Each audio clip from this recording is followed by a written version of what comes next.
자, 오늘은 물질 변화에서 에너지 출입 이 부분을 한번 배우고, 요 뒤에 생태계의 환경과 생물 사이의 상호작용, 이런 것들까지 해서 지도를 쭉 한번 오늘 나가 보겠습니다. 오늘 두 덩어리 달릴 예정이야. 자, 물질 변화에서 에너지 출입. 일단 크게 물리 변화 이야기가 나오고 있어요. 물리 변화는 어떤 변화가 분명히 일어났는데 입자의 종류가 변하지 않았어요. 입자의 종류가 그대로야. 그래서 성질이 그대로 유지되는 상황. 이게 물리 변화야. 그럼 내가 그냥 어떤 나무 토막이 하나 있었는데, 나무를 잘라도 얘나 원래 한 덩어리나 낱개 덩어리나 성질이 똑같겠죠? 성질의 변화가 전혀 없다. 그럼 그게 물리 변화예요. 성질이 안 변하면 물리 변화. 성질이 변하면 화학 변화입니다. 성질이 변하면 화학 변화. 성질이 전혀 변하지 않으면 물리 변화다. 그럼 물리 변화는 일단은 성질이 안 변했다라는 거고, 성질이 변하지 않으려면 입자의 종류가 변하지 않고 그대로 유지가 되고 있어요. 그러면 물리 변화의 가장 대표적인 예가 그냥 상태 변화야. 그냥 고체, 액체, 기체 상태만 변하는 겁니다. 고체, 액체, 기체. 원래 물질은 그대로인데 얘가 최대한 따닥따닥하게 붙어있다. 얘가 좀 떨어져 있다. 멀리 떨어져 있다. 고체, 액체, 기체가 되는 거고, 고체보다는 액체가 에너지가 더 많고 액체보다는 기체의 에너지가 더 많다. 그래서 기체의 에너지를 그냥 100, 액체는 50, 고체는 그냥 0이라고 잡아볼게. 에너지 값 자체를 내가 고체는 0, 액체는 50, 기체는 100 이렇게 잡아볼게요. 그냥. 자, 그러면 그 와중에서 응고. 자, 응고라 하면은 액체가 고체로 변하는 거고, 액화, 기체가 액체로 변하는 거고, 승화, 기체가 고체로 변하는 승화. 이렇게 적어놨어요. 그러면 응고, 액화, 승화는 전부 다 에너지가 좀 더 높은 상태에서 에너지가 더 낮은 곳으로 내려가죠. 에너지가 내가 좀 더 많았는데 에너지가 좀 덜 생겨도 되는 거야. 그러면 요 과정이 일어나면 에너지를 주위로 방출할 겁니다. 내 에너지가 원래는 100이었는데 50이 되면 된다. 100에서 50으로 바뀌면 내가한테 불필요한 에너지 50을 주위로 방출해 주면 되겠죠. 주위로 방출한다. 그래서 이런 반응을 발열 반응이라 할 거고, 주위로 열을 방출해 주기 때문에 주위의 온도가 높아질 겁니다. 주위로 열을 방출해 주니까 주변의 온도가 높아진다. 열을 방출하면 주변의 온도가 높아집니다.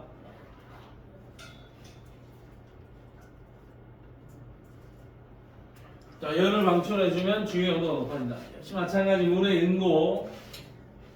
자, 응고는 액체 상태인 물이 고체로 변하는 게 응고고, 액체 상태인 물이 고체로 변하는 게 응고고, 그 과정에서 열을 방출할 거야.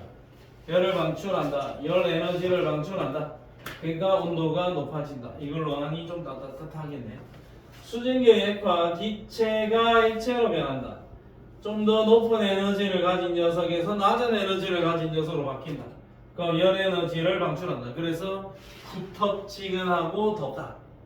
열 에너지를 방출하는 반응, 방출하는 변화가 있다. 자, 그 다음에 열 에너지를 흡수하는 변화. 융해, 고체가 액체로 되는 거 융해, 기화, 액체가 기체로 되는 거 기화, 고체가 기체로 되는 거 이거 승화. 그러면 좀 더 에너지가 높은 곳으로 올라가야 된다. 에너지가 좀 더 높은 곳으로 올라가려면 주위에서 열을 흡수해야 되고, 이런 반응을 흡열 반응이라 할 겁니다. 주위에서 열을 흡수하니까 주위에 열을 뺏어와 버리니까 주위의 온도는 낮아질 거다. 차배신다 이거죠. 주위에서 열을 뺏어오기 때문에 주위의 온도는 낮아진다. 그럼 얼음을 넣은 음료수가 시원해진다.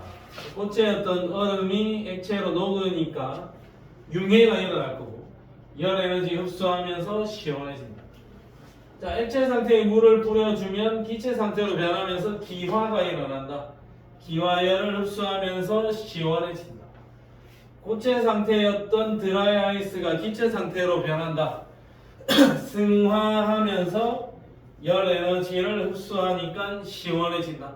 시원해지면 주위의 온도가 낮아지겠죠. 어쨌든 이런 상태 변화에서 열을 흡수할 수도 있고 아니면 열을 방출할 수도 있구나. 열을 흡수하면 얘는 시원해질 거고 열을 방출하면 온도가 높아질 겁니다. 자, 그러면 여기서 또 마찬가지로 똑같이 설명을 한번 더 하고 있어요. 자, 에너지 적어놓고 가면 돼. 얘는 100, 얘는 50, 얘는 0. 요링을 하면 에너지가 더 많아져야 되니까 에너지 흡수 100에서 50 되려면 에너지 방출, 50에서 0 되려면 에너지 방출, 에너지 흡수되는 반응, 에너지 방출하는 반응. 에너지를 방출하면 온도는 높아질 거고 에너지를 흡수하면 온도는 낮아질 겁니다. 열 에너지를 흡수하면 온도는 낮아지고 열 에너지를 방출하면 온도가 높아질 거다. 알겠니, 지효씨? 이 동그란 거 2개 붙였네, 이마에. 요새 그 동그란 거, 그 약간 파란색 이런 거 유행하는 거 알아? 나는 이해할 수 없지만, 파란색, 뭐 빨간색 이런 거 동그란 거 붙여. 소미 붙여봤어요, 이런 거? 빨간색 이런 거 있잖아. 이거 뭐 동그란 거 이렇게 붙이는 거 있잖아, 동그란 거. 오케이, 알겠습니다. 원래 동그란 거 붙이는 게 투명색이잖아. 투명색인데 요새 뭐 별 모양의 빨간색 이런 게 있더라고. 대화님, 안 하면. 자, 오케이. 자, 요 정도까지. 자, 그 다음에 뒤로 가서 이제 본격적으로 화학 변화에서도 살펴보겠습니다. 자, 근데 나는 이 화학 변화에서 열을 흡수하게 될지 방출하게 될지를 알 수 있는 방법이 없는 것 같아요. 딱히 없어. 이거는 열을 흡수하는 반응이다, 이거는 열을 방출하는 반응이다. 이걸 우리가 알 수가 없어요. 그러면 대략적인 패턴을 우리는 외워야 된다. 자, 그럼 보세요. 열 에너지를 방출하는 화학 반응. 열 에너지를 방출하니까 이거 발열 반응이라고 할 거고 주위의 온도는 높아질 겁니다. 그럼 내 반응물의 에너지가 300이었는데 생성물의 에너지가 100이 되면 300짜리가 100짜리만 되면 되죠?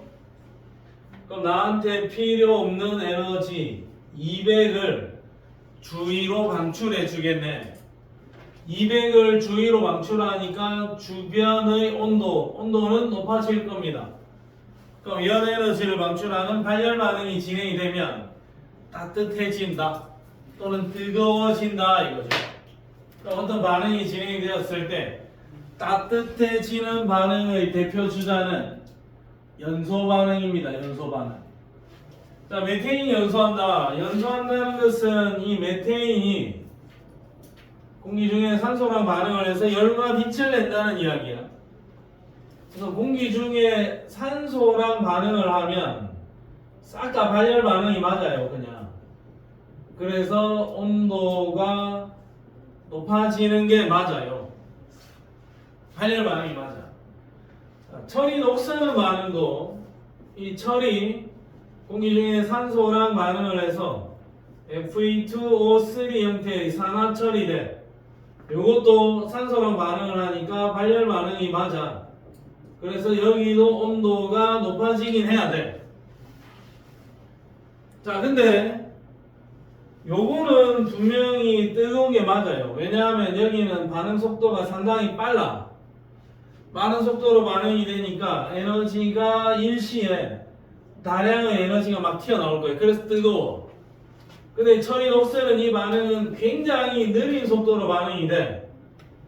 에너지가 나오긴 나올 건데 이거는 에너지가 막 1분 만에 에너지가 100이 나온다면 얘는 1년 동안의 에너지가 100이 나온다 이거죠.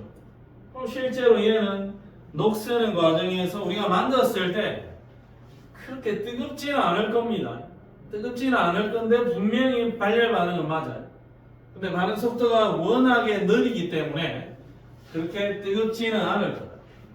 그 다음에 중화 반응은 H 플러스와 OH가 반응을 해서 물이 된다. 이때 방출되는 열, 그게 중화열이고 중화열이 주변으로 방출되니까 온도가 높아지겠죠. 발열 반응의 대표 주자 3명입니다. 연소 반응, 철이 녹쓰는 반응, 그 다음에 뭐 중화 반응 이렇게 세 가지가 가장 대표적인 발열 반응의 예다. 물론 이거 말고도 발열 반응의 예가 나올 수 있습니다. 자, 그 다음에 열을 흡수하는 반응, 흡열 반응이라고도 한다. 주변에서 열을 흡수하니까 주위에서 열을 흡수해서 들어가니까 주위는 열을 뺏기게 되고 주위의 온도 낮아질 겁니다. 내 에너지가 100이었는데 에너지가 300이 되었다. 열을 흡수하겠죠? 얼마 흡수하니? 200을 흡수해 들어가겠지? 그러면 주위는 열을 200을 뺏겼으니까 주위의 온도는 낮아질 것이다. 그러면 주위가 굉장히 차가워질 것이다. 찹찹해질 것이다. 그러면 실제로 얘가 흡열 반응인지 발열 반응인지는 난 잘 모르겠어. 근데 실험을 해보니까 온도가 낮아진다. 그러면 흡열 반응이고 온도가 높아진다. 그러면 발열 반응인 거야 그냥. 그래서 흡열 반응은 얘가 질산 암모늄과 수산화 바륨의 반응, 질산 암모늄이랑 수산화 바륨의 반응. 화학식도 한번 체크를 해놓으면 질산 암모늄 NH4 NO3 질산 아모늄 얘랑 수산화 바륨 BaOH2 요 둘이가 반응을 하면 흡열 반응이다. 그래서 온도가 낮아지게 되고 그래서 이 삼각 플라스크랑 나무 판때기 사이에 빙겨 있던 수증기가 온도 낮아지면서 살짝 괜찮아 간지나네요 재채기 소리. 성민아 멋있다. 괜찮아. 옛날에 어떤 여학생은 이렇게 재채기를 하더라고. 우리 후배 정희 에이씨 이렇게 재채기를 하더라고. 그래서 내가 뭐라 했어? 님마 그렇게 재채기 해가지고 시원하니? 이렇게 내가 뭐라 했던 적이 있어. 시원하게 재채기 해야 돼. 알겠지 예린아? 근데 저희 OH의 가로는 왜 이렇게 해요? 왜냐하면 OH의 가로는 왜냐면 BA 하나에 OH가 두 개가 붙어 있어요. 그래서 BaOH2 OH 두 개, BA 플러스 OH 마이너스 두 개. 그래서 BaOH2 이렇게 적어준 거고 여기 살짝 얼었어 수증기가. 그러니까 얼어서 밑에 있는 나무 판때기가 삼각 플라스크에 달라붙었습니다. 얼어서 이렇게 된 겁니다. 온도 내려가서 그렇습니다. 캐치해줘야 돼요. 그 다음에 탄산수소 나트륨의 열분해 탄산수소 나트륨 NaHCO3 탄산수소 나트륨 여기에다 열을 가해주면 얘가 분해가 되면서 이산화탄소 기체 발생합니다. 그리고 NaOH 만들어질 겁니다. 이렇게 볼 수 있겠죠. 물론 NaOH보다는 이산화탄소에만 집중을 하면 된다.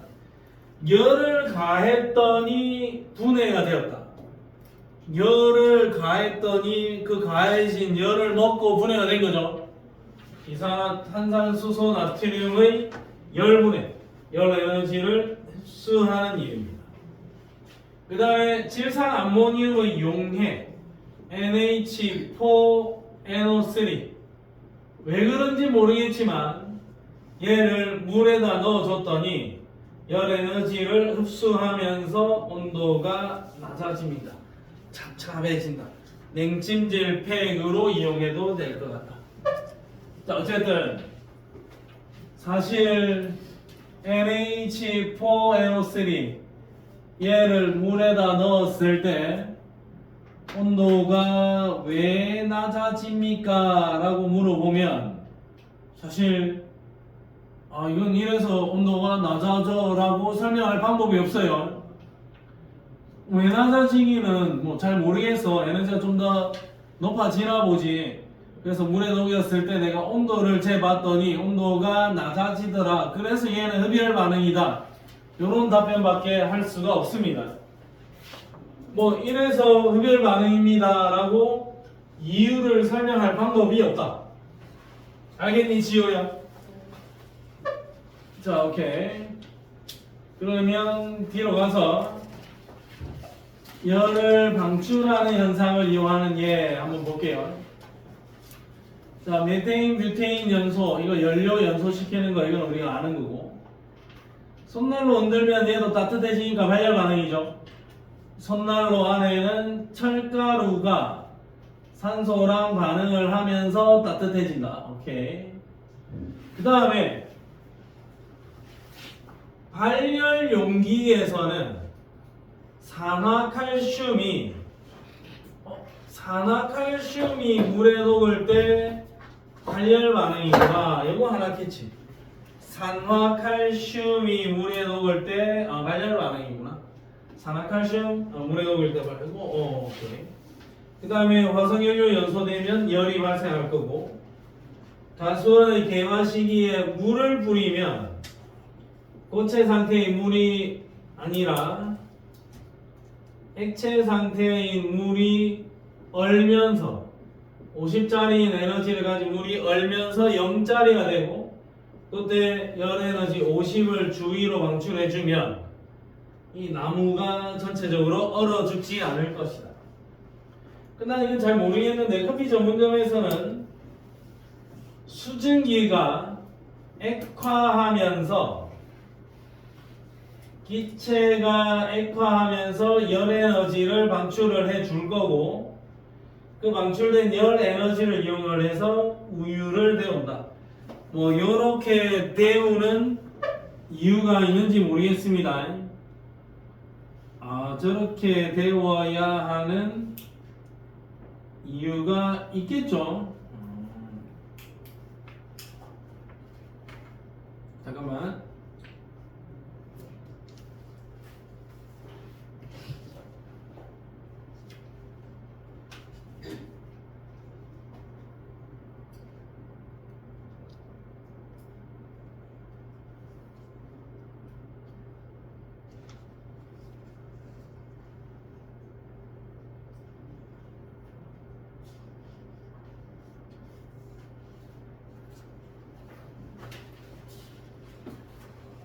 자, 이렇게 굳이 데워야 하는 이유는 있겠죠. 그냥 가스레인지에 올려놓고 데워도 될 것 같은데 굳이 저렇게 데우는 이유가 있을 겁니다. 뭔가 커피 좋아하니?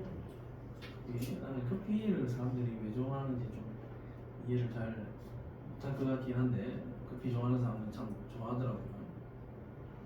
자, 저런 것들이 전부 다 발열 반응이다.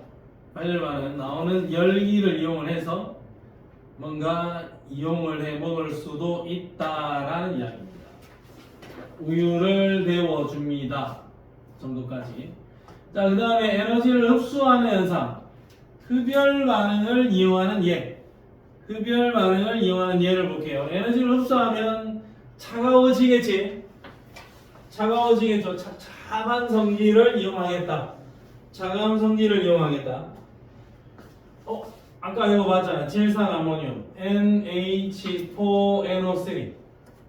얘는 주로 얘 등장하면은 차가워지더라. 그 다음에 탄산수소 나트륨 NaHCO3. 얘 열분해 된다. 열을 잘 흡수를 하더라. 불이 났을 때 탄산수소 나트륨 NaHCO3 얘 분말 가루를 뿌려주면은 열분해를 통해서 이산화탄소가 발생하겠죠. 이산화탄소가 발생하면 이 이산화탄소가 불을 끄는 데 작동을 할 거다. NaHCO3, NH4NO3 이런 것들 전부 다 흡열 반응을 이용하는 얘들이 되겠다. 자, 그 다음에 에어컨이나 냉장고에서 냉매를 이용해서 열 에너지를 흡수하게 되면 시원해진다.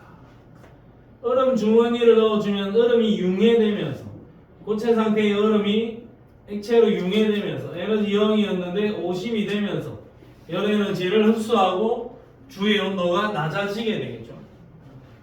드라이 아이스, 고체 상태의 드라이 아이스를 넣어주면 기체 상태로 승화한다. 0에서 에너지 100짜리 에너지 100을 흡수하겠죠. 에너지 100을 흡수하면 온도가 낮아진다. 이런 것들 전부 다 열을 흡수하는 반응이 되겠다. 열을 흡수하는 반응은 열을 방출하는 반응 잘 체크를 해줘야 돼요. 자, 뒷페이지로 한번 볼게. 자, 내가 잘 몰라도 제시되어 있는 데이터를 통해서 해석을 하는 겁니다. 데이터를 통해서 뭔가 외워야 되는 것들이 있고 아니면 내가 적절히 활용해야 되는 게 있는데 내가 외운 결과로 생각을 하면 물과 산화칼슘 여기 아까 나왔는데 그렇지 산화칼슘하고 물 만나면 발열 반응 뜨거워지겠죠. 오케이. 그러면 물과 산화칼슘 반응을 하면 얘는 발열 반응이 일어날 거고 온도는 높아지게 돼요. 그럼 내가 이 정도 결과는 알고 들어가면 산화칼슘 30g 녹였더니 60도, 40g 녹였더니 70도, 50g 녹였더니 79도. 많이 녹이면 녹일수록 온도가 더 많이 높아지지. 그러면 이 온도 높아진 걸 어디다가 쓸 거냐? 잘 이해할 수 없지만 달걀을 준비했더라고. 여기 달걀을 준비했더라고. 50g 녹여봤자 온도가 79도인데 어쨌든 저 79도라는 온도에서 달걀을 한번 삶아 볼 참인가봐. 열심히 달걀을 한번 삶아 보고 싶어 하는 것 같아. 그래서 발열 반응을 이용을 해서 달걀을 조리해 보겠다. 그 정도 이야기까지 해보고 있습니다. 자, 그 다음에 이제 생명현상과 지구현상에서의 에너지 출입 한번 볼게요. 광합성은 당연한 거죠. 이제 이거는 광합성은 빛 에너지를 흡수해서 포도당을 만들어내는 거니까 요거는 흡열 반응 확실하고, 광합성 반응을 완전히 거꾸로 적어놓은 게 세포호흡이다. 그러면 얘는 발열 반응이 확실하고 흡열 반응이 있고 발열 반응이 있다. 광합성은 흡열, 광합성 과정의 완전히 반대되는 케이스, 세포호흡은 발열. 자, 물의 순환, 태풍의 발달 이것도 마찬가지야. 태양 에너지를 흡수해서 물이 증발하면 수증기가 되기도 하고, 수증기는 열을 방출을 해서 구름이 되기도 하고, 이 과정에서 눈이나 비가 되어 내리기도 한다.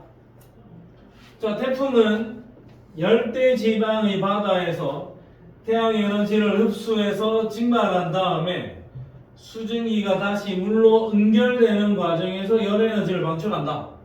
그러면서 엄청난 양의 열 에너지를 방출하고 그 에너지가 결국에는 바람이 되고 그 수증기가 응결이 되면서 엄청난 양의 비가 내리기도 한다.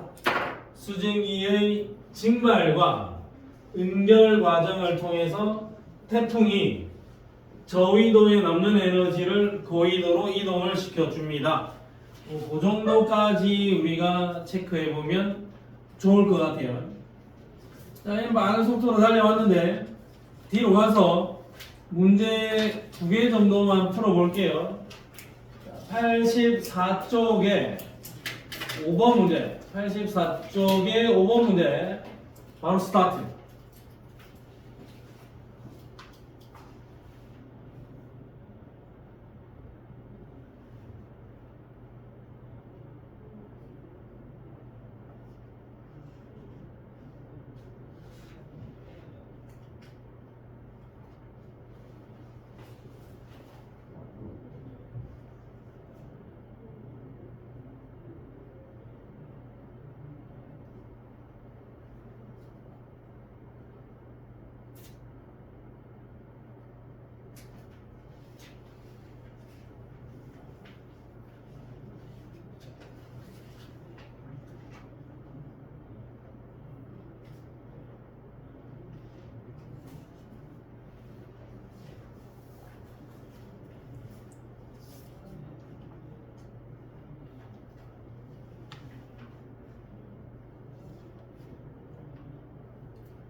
민아 몇 번?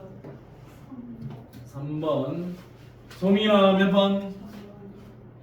예민 몇 번? 3번. 요거 나무 판때기가 달라붙었다. 얼어서 그래, 얼어서. 왜 그러냐, 온도가 낮아졌어요. 흡열 반응이기 때문에 그래. 얘랑 얘의 반응. 열 에너지를 흡수하는 반응이고 주위 온도 낮아질 겁니다. 그럼 열 에너지를 흡수한다는 것은 반응물의 에너지가 요 정도면 열 에너지를 흡수해서 생성물의 에너지는 요 정도로 올라갈 거야. 반응물의 에너지의 합이 생성물의 에너지의 합보다 더 작다. 그래서 열을 흡수해서 저렇게 올라가고 있다. 우리 이해를 해주면 적절할 것 같네. 자, 그러면 뒤로 가서 한 문제만 더 풀어볼게요. 실력업에서 한 문제만 더 풀어볼게요. 80 능력은 이를 감당해낼 수 있는 힘을 말하고 영어로는 스킬. 뭐를 해서 한 거야, 자식이? 어? 실력업을 해서 아, 실력업. 실이야. 네. 자, 87쪽에 넘버 3. 실이야. 좋은 것이다.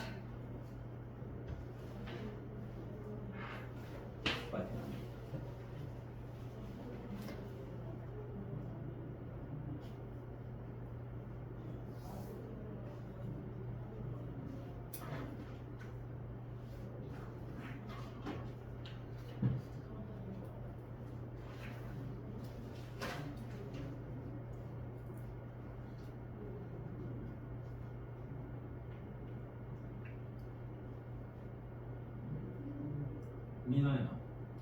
네. 전화번호 불러봐. 7121 2522 2525 2526 2526 간이나네. 현재 연결이 안 된다는데. 네? 오케이. 71, 21, 2526. 네. 7121 2526. 오케이.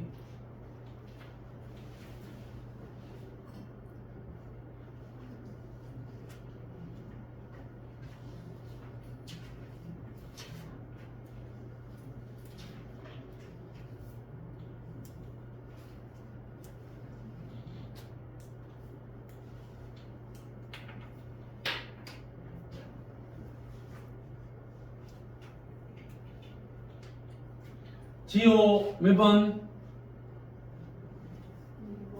응? 2번. 나연 몇 번? 아니 안 했어. 예서 몇 번? 미나 몇 번? 2번.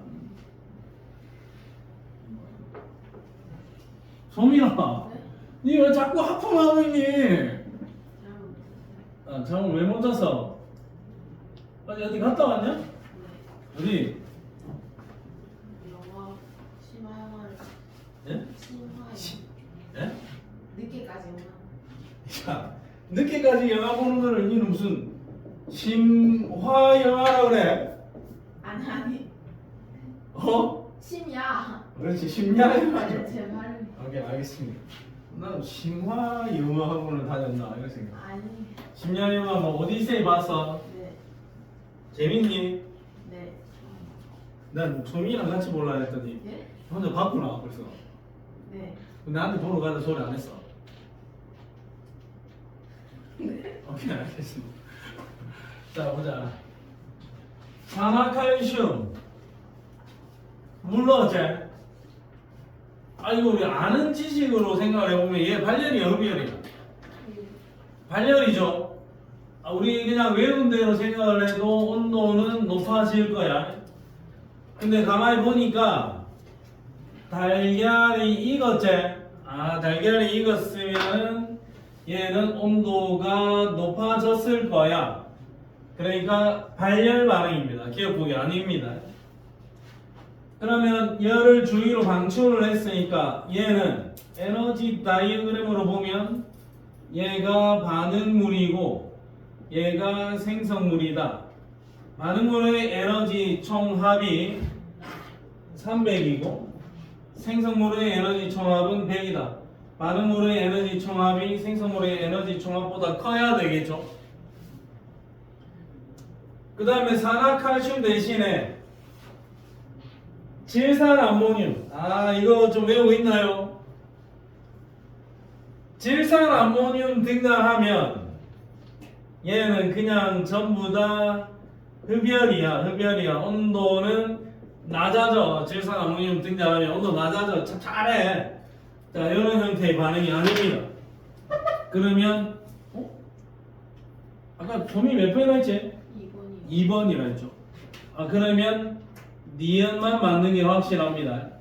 그러니까 요거 온도 올라갔으니까 발열 반응 맞고 발열 반응이니까 반응물의 에너지 합이 더 많은 게 맞고 질산암모늄으로 실험을 하면 흡열이야. 질산암모늄으로 실험을 하면 온도가 낮아질 거야. 분명히 질산암모늄으로 실험을 하면 같은 결과를 얻을 수 있는 건 아니다. 그래서 디귿 보기는 아닌 것 같습니다. 자, 오케이. 자, 이제 두 번째 내용은 생물과 환경. 생물과 환경 배우겠습니다. 참 내가 이야기할 게 많다. 이야기할 게 많은데 최대한 빠르게 진행을 좀 해보겠습니다. 자, 사슴 한 마리를 부르는 명칭이 개체. 사슴 한 마리, 개체. 토끼 한 마리도 개체. 사람 한 명도 개체야, 개체. 사슴 여러 마리를 부르는 명칭이 개체군. 개체들의 모임, 개체군. 그러면 사슴 여러 마리, 멧돼지 여러 마리, 다람쥐 여러 마리, 독수리 여러 마리. 독수리 개체군. 돼지 맞지? 멧돼지 개체군, 다람쥐 개체군, 사슴 개체군. 얘들 싹 다 모아서 군집. 개체군의 모임을 군집. 그 군집에다가 환경적인 요소까지 추가를 하면은 생태계. 환경적인 요소까지 추가했을 때 생태계라. 개체군, 군집, 그 다음에 생태계. 환경까지 감안해야 됩니다. 환경까지 감안하면 생태계. 자, 그러면 생태계는 이런 생물 요소와 환경 요소까지 같이 더해야 되는데 생태계는 열대우림, 삼림은 나무 잘 자라고 있다. 초원은 풀이 열심히 풀만 자란다. 나무는 많이 없고 풀만 자라는 동네는 초원. 나무도 울창하게 자라고 있으면 삼림지대, 삼림. 나무가 울창하면 삼림. 풀만 자라면 초원이라 하겠다. 그 다음에 갯벌. 그 다음에 사막, 연못, 공원, 저수지 이런 것들이 전부 다 생태계다. 자연적으로 형성된 생태계도 있고 아니면 인공적으로 만들어진 생태계도 있다. 자연적인 생태계도 있고 인위적인 생태계도 있습니다. 자연적인 생태계가 있나 하면 인위적인 생태계도 있다. 인위적인 생태계도 있고 자연적으로 형성된 생태계도 있다. 그 다음에 별거 아니지만 생물 요소는 생산자, 소비자, 분해자로 나눠질 거고 생산자의 핵심은 광합성을 해야 됩니다. 광합성을 통해서 유기물을 합성하면 돼. 광합성을 통해서 만들어진 최초의 산물 포도당이겠죠. 유기물을 합성을 해내면 광합성을 할 줄 알면 포도당이고 얘는 햇빛에만 앉아 있으면 몸속에 스스로 밥이 생겨나는 거야. 햇빛만 쬐어주면 밥이 생겨난다. 그러면 영양분에서 독립되어 있다. 얘는 독립영양 생물 이렇게 불러줄 겁니다. 그 다음에 소비자는 스스로 영양분을 만들어내지 못하니까 다른 생물을 먹어야 돼. 풀 먹고 자라자. 초식동물. 고기 먹고 살자. 육식동물. 초식동물, 육식동물. 다른 아이들을 먹이를 먹어야 된다. 그럼 얘는 다른 아이들을 먹어야 된다. 종속 영양 생물 이렇게 불러줄 겁니다. 독립영양생물, 종속영양생물. 그 다음에 마지막으로 하나는 소비자, 생산자, 소비자 이외의 분해자. 다른 생물의 사체나 배설물을 분해해서 그 사체나 배설물 속에 있는 유기물을 분해해가지고 에너지를 뽑아내서 쓰겠다. 세균, 곰팡이, 버섯 얘네들이 분해자인데 사실 세균이 거의 대표적인 분해자고 곰팡이도 분해자고 곰팡이 맨날 생기면 좀 빡치던데 곰팡이, 세균, 버섯, 곰팡이 얘네들이 분해자. 생산자, 소비자, 분해자로 구분을 지어주자. 생산자, 소비자, 분해자입니다. 자, 비생물적인 요인으로는 빛, 온도, 물, 공기, 토양 등이 있습니다. 자, 그러면 생물들끼리 서로 영향을 주고받을 수도 있고 환경이 생물한테 영향을 줄 수도 있고 생물이 환경에게 영향을 줄 수도 있고 생물들끼리 서로 영향을 주고받을 수 있습니다. 가만히 있는 게 아니라 서로 영향을 주고받고 할 거라고 외우자는 게 아니야. 자, 문장을 읽어보면 토양에 양분이 풍부하면 식물이 잘 자란다. 토양이 식물한테 영향을 주는 거죠. 비생물적인 요소가 생물 요소에게 영향을 준다. 요거. 자, 두 번째, 식물의 낙엽이 쌓여서 분해가 되면 토양이 비옥해진다. 낙엽이 토양한테 영향을 주는 거니까 생물이 환경에게 영향을 주고 있다. 그 다음에 메뚜기의 개체수가 증가하면 메뚜기 잡아먹고 사는 개구리의 개체수도 증가한다.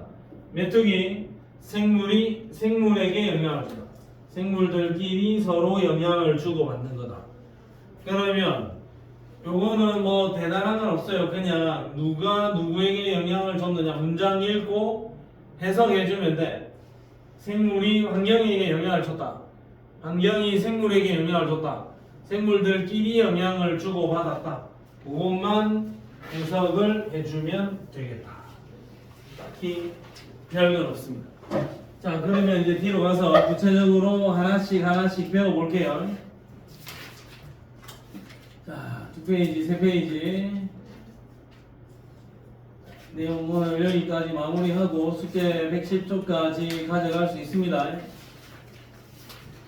그러면 구체적으로 이제 사안들을 한번 볼게요. 빛과 생물, 빛의 세기와 생물, 빛의 세기에 따라서 생물들은 어떻게 진화했는가 아니면 어떻게 변해갔느냐에 대한 해석이야. 자, 식물 잎은 제일 위에 윗뚜껑을 보면 식물 잎은 표피세포로 이루어져 있다. 표피세포. 그 다음에 이 식물 표피세포 밑에 보면 아주 빼곡하게 이거는 길이 그렇네.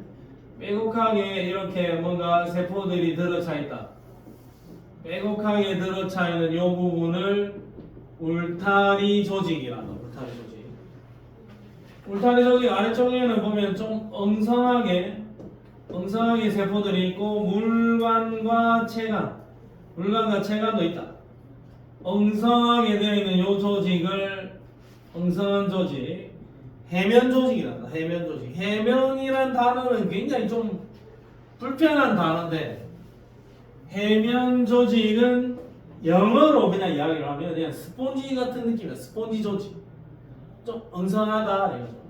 그러면 아래쪽에는 또 표피세포들로 이루어져 있고 표피세포 중에 일부가 변형이 되면서 공변세포가 될 거고 거기에서 뚜껑이 열려서 공기가 지나다니는 기공이 될 거다.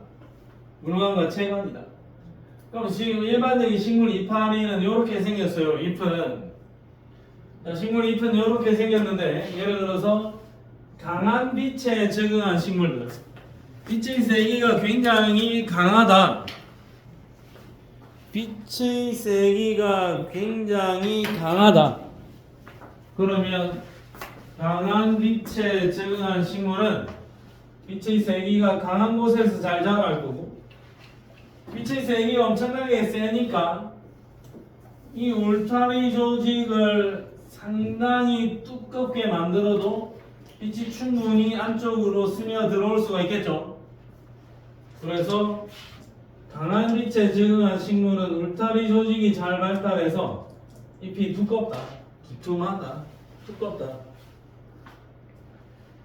근데 약한 빛에 적응한 식물은 빛의 세기가 약한 곳에서도 잘 자라야 돼.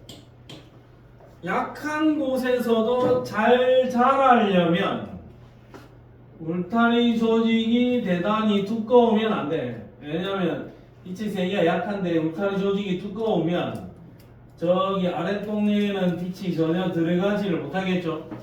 그러면 얘네들이 광합성을 전혀 못할 거 아니야. 그래서 얘네들이 정상적인 기능을 못해. 그래서 잎이 일반적으로는 얇아야 돼. 그리고 약한 빛도 최대한 효율적으로 광합성을 하려면 얇으면서 좀 잎이 넛대대하면 좋을 것 같아요. 얇으면서 잎이 넓어야 빛을 최대한 약한 빛을 효율적으로 잘 흡수를 합니다. 그러니까 이 두꺼운 잎이 빛의 세기 약한 곳에 갖다 놓으면 빛을 제대로 흡수를 못해서 죽어요. 이런 얇은 잎을 빛의 세기가 강한 곳에 갖다 놓으면 빛의 세기가 너무 세서 잎이 타서 죽어요.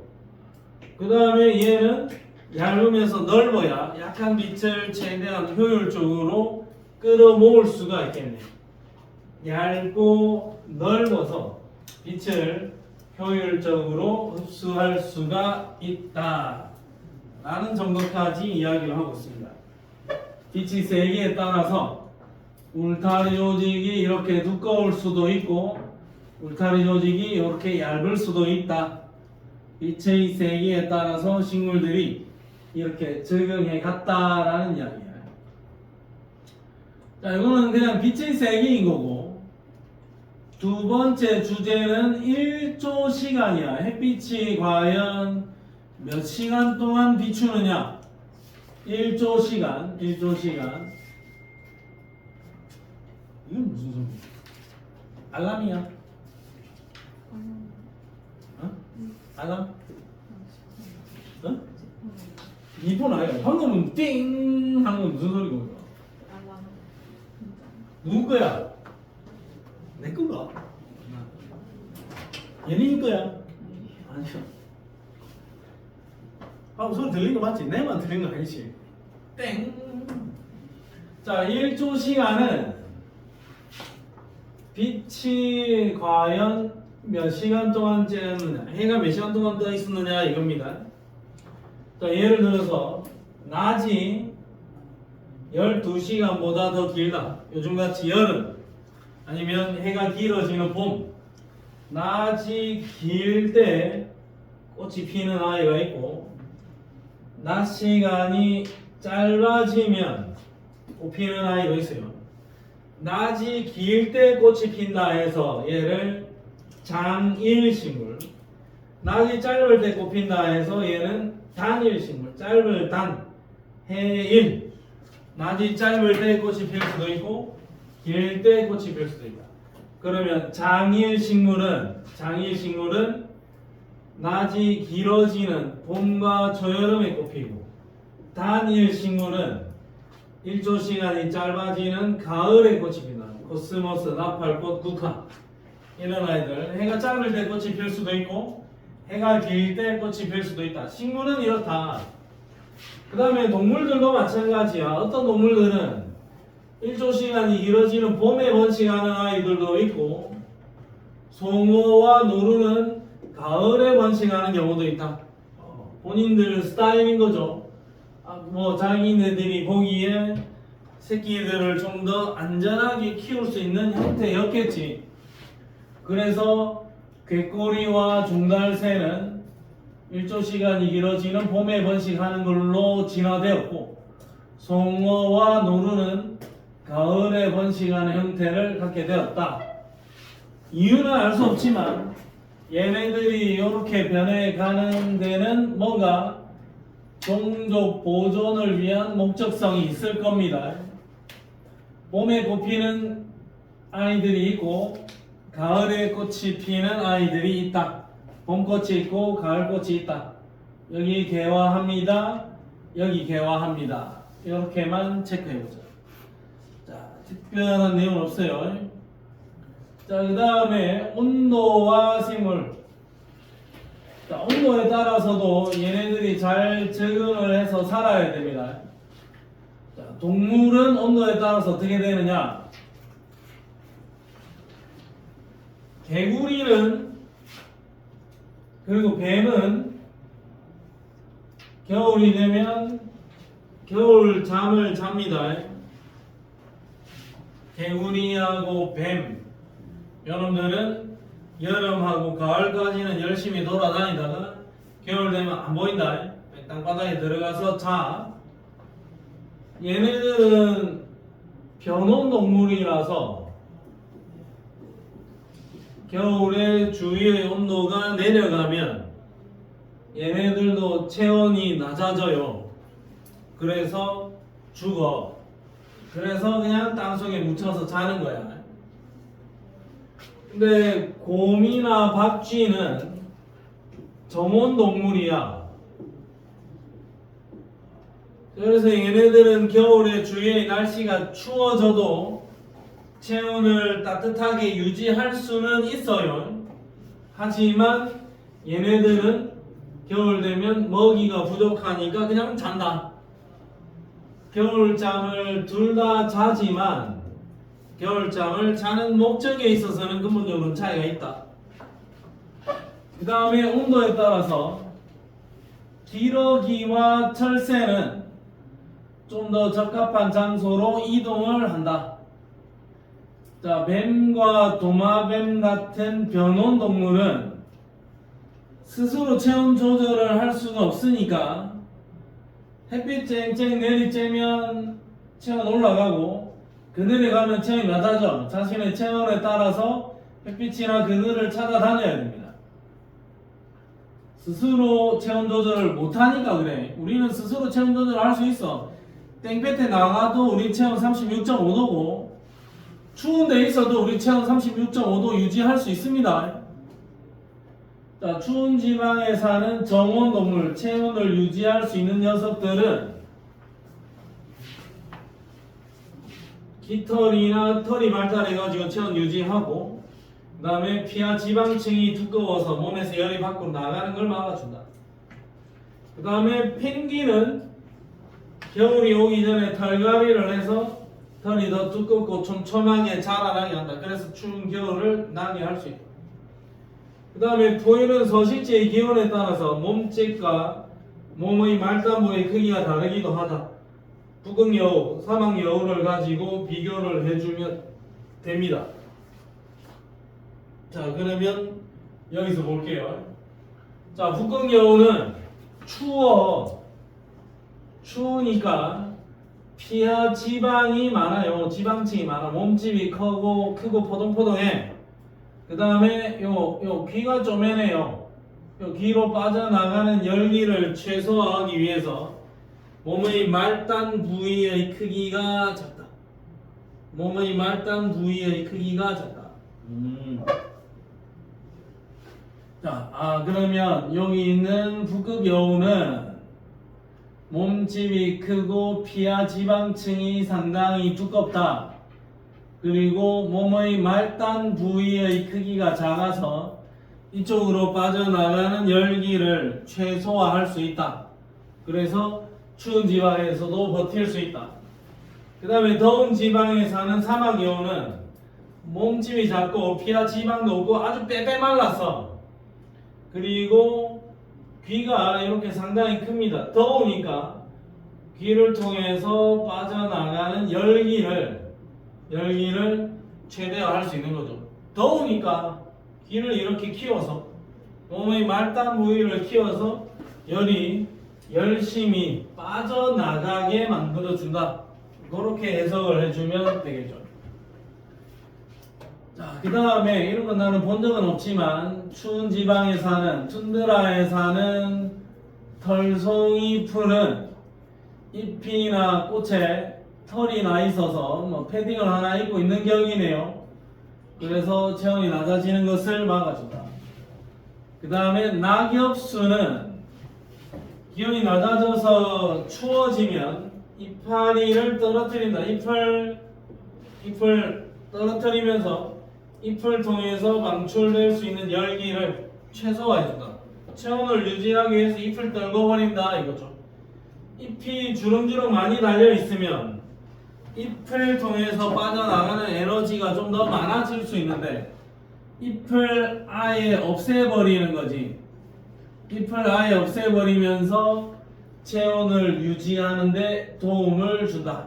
그 정도까지 이야기를 하고 있어요. 자, 그 다음에 물과 생물. 물의 양에 따라서 동물들은 어떻게 적응해 가는가? 그거 한번 볼게요. 자, 어쨌든 동물들은 수분 손실을 막아주는 것을 최대 목적으로 삼는 경우가 많다. 그래서 똑같아요. 목적은 파충류는 몸 표면이 비늘로 덮여있다. 그래서 수분 증발을 좀 막아준다. 조류와 파충류의 알은 단단한 껍데기로 이루어져 있다. 그래서 수분 증발을 막아준다. 자, 곤충은 이렇게 딱딱한 등껍닥을 가지고 있는 경우가 있는데 몸 표면이 키틴질로 되어 있어서 수분 증발을 막아준다. 그 다음에 사막에 사는 포유류는 사막이니까 물 부족하겠죠. 그러면 최대한 물을 몸속에 보존하기 위해서 농도가 진한 오줌을 배설한다. 물을 조금만 내보낸다 이거지. 농도가 진한 오줌을 배설을 해서 몸에서 빠져나가는 수분의 양을 줄입니다. 최대한 몸에서 밖으로 나가는 수분의 양을 줄여준다. 물 손실을 최소화해준다. 그런 느낌으로 적응해 가고 있습니다. 자, 그 다음에 뒷페이지 식물의 적응인데 식물은 서식하는 위치에 따라서 몸의 구조가 또 다르게 발달하기도 합니다. 자, 예를 들어서 그냥 일반적인 육상에 서식하는 식물은 육상 위에, 육지 위에 있는 식물들은 뿌리, 줄기, 잎이 골고루 그냥 발달하면 돼. 뿌리, 줄기, 잎이 균형 있게 잘 자라면 될 것 같아요. 근데 물 속에 서식하는 식물들은 밑에 물이 넘쳐나잖아. 그러니까 좀 물이 넘쳐나니까 그 물을 열심히 빨아당길 이유가 없지. 그러니까 뿌리가 크게 발달 안 해도 돼. 줄기나 잎만 있어도 돼요. 뿌리는 밑에 물이 늘렸으니까 뿌리 크게 발달할 필요 없어. 그리고 얘는 물에 동동 떠 있어야 되는 게 최대 목표죠.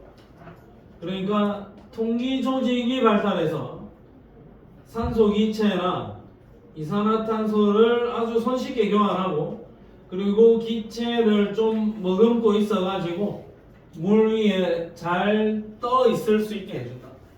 통기 조직이 발달. 자, 그 다음에 건조한 곳에 사는 식물들은 열심히 물을 흡수해야 되는 게 인생의 최대 목표야.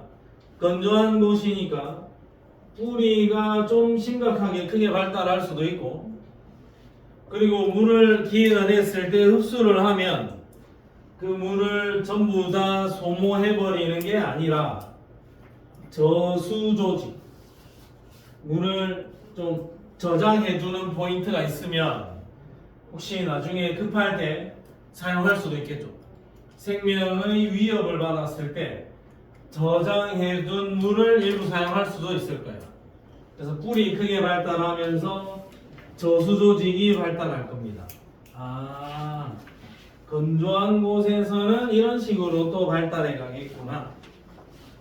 자, 그 다음에 토양과 생물. 토양은 생물들에게 어떤 영향을 줬고 또는 생물이 토양에다가 어떤 영향을 줬을까? 자, 바닷가에 사는 함초라는 녀석이 있는데 함초라는 녀석은 함초는 소금을 굉장히 많이 저장하고 있다. 그래서 함초 소금을 팝니다. 자, 그럼 얘는 함초야. 함초는 아주 고농도의 염분을 저장을 해. 고농도의 염분을 저장을 해. 그럼 바닷물이 저농도고 오히려 함초 안이 굉장히 고농도가 된다. 그러면 저농도에서 고농도 지역으로 상투 현상이 일어날 거고 이 함초는 본인 몸 안을 굉장히 고농도로 만들면서 수분을 잘 흡수할 수가 있겠네. 수분 흡수를 좀 더 잘할 수도 있겠네. 자, 그 다음에 토양의 깊이에 따라 공기의 함량이 달라서 거기에 존재하는 세균의 종류가 달라질 수도 있다. 자, 토양의 표면에는 산소가 많으니까 산소 세균이 많이 있고 토양의 깊은 곳은 산소가 없으니까 무산소 세균이 살아가기에 적합하다. 산소로 호흡하는 세균이 있고 산소를 이용하지 않는 세균도 있다 이거야. 산소 호흡을 하는 세균, 그 다음에 산소를 이용하지 않는 세균, 산소 세균, 무산소 세균이 있다. 그래서 산소가 많이 있는 토양의 표면에는 산소 세균, 토양의 깊은 곳에는 무산소 세균이 분포하게 될 거다. 자, 그 다음에 나는 사실 실물을 본 적은 없지만 두더지가 땅을 또 얼마나 잘 파고 다니는지는 잘 모르겠어요. 두더지가 땅을 두두두두 파고 다니는데 지렁이와 두더지는 흙 속을 돌아다니며 토양의 통기성을 높여준다. 토양의 통기성을 높여준다. 땅이 있으면 지렁이와 두더지가 땅을 이렇게 파고 다닌다 이거지. 땅을 파고 다닌다 이거지. 땅을 파고 다니면 공기 중에 산소가 얘네들이 파놓은 땅에 스며 들어갈 수도 있겠죠. 그러면 땅 속에 사는 생물들이 산소를 이용을 해서 호흡하기에 좀 적합해질 거다 이거죠. 그 다음에 지렁이의 배설물에는 뭐가 있는지는 모르지만 지렁이의 배설물이 많이 분비가 되면은 지렁이 배설물 안에 영양물질이 많대. 그래서 토양 성분이 변할 수도 있다. 그 다음에 흰개미의 침과 배설물에는 침과 배설물을 섞어서 집을 짓는데 흰개미 집 주변은 토양 성분이 변한다. 땅이 좀 뭔가 약간 좀 퍼석퍼석해지는 느낌이 납니다. 그 다음에 토양 속 미생물은 동식물의 사체나 배설물을 분해해서 다른 생물에게 양분으로 제공하거나 아니면 다시 환경으로 돌려보낸다. 상호작용 열심히 하고 있네요. 자, 그 다음에 공기와 생물들이 어떻게 진화해 갔는가? 산소가 희박한 고산지대에 사는 사람들은 산소가 부족하니까 산소 운반을 열심히 하기 위해서 적혈구 수가 더 많다. 평지 사는 사람보다는. 그리고 공기 중에 산소는 호흡에 이용하고 이산화탄소는 광합성에 이용합니다. 환경과 생물의 상호작용. 노성나무, 삼나무, 소나무 등 일부 식물들은 피톤치드라는 물질을 주변으로 내뿜어서 주변의 공기의 성분이 변한다. 생물이 환경에게 영향을 주고 있습니다. 생물이 환경에다가 영향을 주고 있다. 뭐 여러 가지 과정에 대해서 내가 설명을 길게 했는데 오늘 이 두 덩어리를 끝내기 위해서 설명을 길게 했고 끝이 아닙니다. 문제를 두 문제 풀어야 됩니다. 자, 뒤로 오세요. 107쪽에 9번 문제 풀어보자. 107쪽에 9번 문제 스타트.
예린 일단 나니 1번 5번 소민 3번 왜 3번이야 미나 몇 번? 3번이야 왜 3번이라 해 그러면 낙장구입니다. 오케이, 한번 뭐 선수 교체할 수 있는 기회를 줄까요? 자, 일단 한번 그럼 3번, 5번 살펴볼게. 지호 몇 번? 3번. 자, 그럼 한번 볼게. 이거 거꾸로 본 거야. 낮이 길 때 얘가 꽃이 폈죠? 낮이 길 때 나가 꽃이 폈으니까 이 나는 장일식물. 그러면 얘는 봄이나 여름에 꽃 피는 녀석. 낮이 짧을 때 꽃이 폈으니까 얘는 단일 식물, 가을에 꽃피는 녀석이다. 이렇게 우리가 해석을 하자. 그럼 가는 단일 식물이고, 나는 봄이나 여름에 꽃피는 아이 국화와 코스모스. 이건 좀 너무 쉬워. 국화와 코스모스는 언제고? 가을이잖아. 이거 확실하잖아. 혹시 모르는 거 아니죠? 뭐지 국화 축제? 코스모스 축제. 하동 코스모스 축제? 국화와 코스모스는 가을에 꽃핍니다. 가에 해당합니다. 자, 1초 시간에 영향을 받는 동물의 예로 꾀꼬리는 봄에 번식하고 노루는 가을에 번식한다. 이거 맞는 이야기 같긴 한데 맞는 것 같은데 설마 꾀꼬리는 가을이고 노루는 봄이고 그렇진 않겠죠? 설마 아닐 거야. 그럼 일단 3번이 맞는 걸로 갈게요. 자, 오케이. 뒤에 와서 한 문제만 더 풀게요. 간단하게 한 문제만 더 풀게.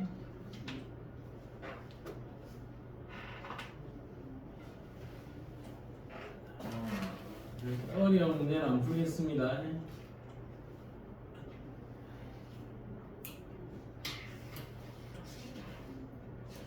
쉬운 거 풀어야 되는데? 자, 너무 쉬운 거 말고 그럼 이거 한번 풀어볼게. 109페이지에 3번 문제 한번 풀어볼게요. 여기까지 한번 풀어볼게요. 109쪽에 3번.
많이 어려워서 그렇지 그렇게 어려운 문제는 아닙니다. 자, 보세요.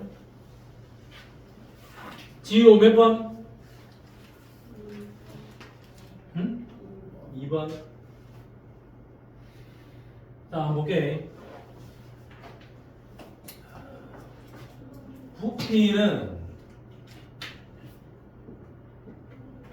몸 길이의 세제곱으로 계산을 하고 기억 표기에 있는 저 몸의 표면적은 몸 길이의 제곱으로 계산하라. 그러면 여기 나와 있는 이 수치는 결국에는 몸 길이 분의 1인 거죠. 몸 길이 분의 1.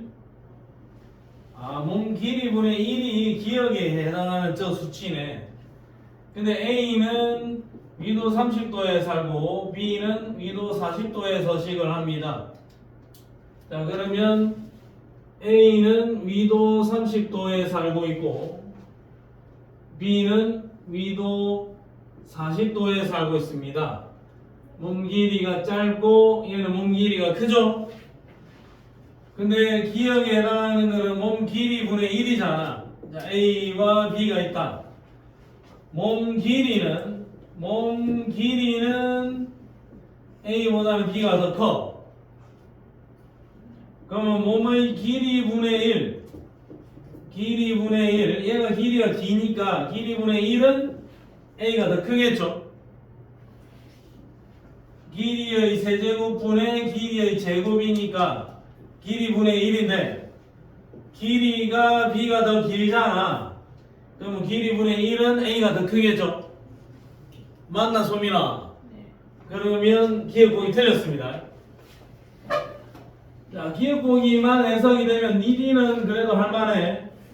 자, 연평균 온도가 올라가면 기온이 올라가면 길이가 좀 짧아지죠.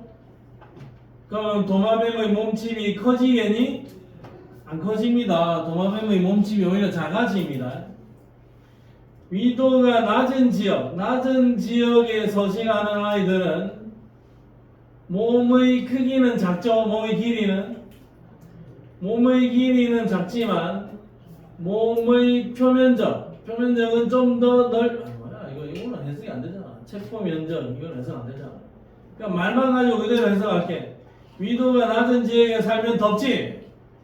더우니까 도마뱀들은 최대한 열을 잘 방출할 수 있는 구조를 가져야 되겠죠. 그러면 정답이 몇 번이다? 2번입니다. 이렇게 해석해 볼 수가 있지 않겠나? 알겠습니까? 자, 오케이. 그러면 미연도 틀렸고 기억도 틀렸다. 디귿만 맞는 것 같다. 자, 오케이.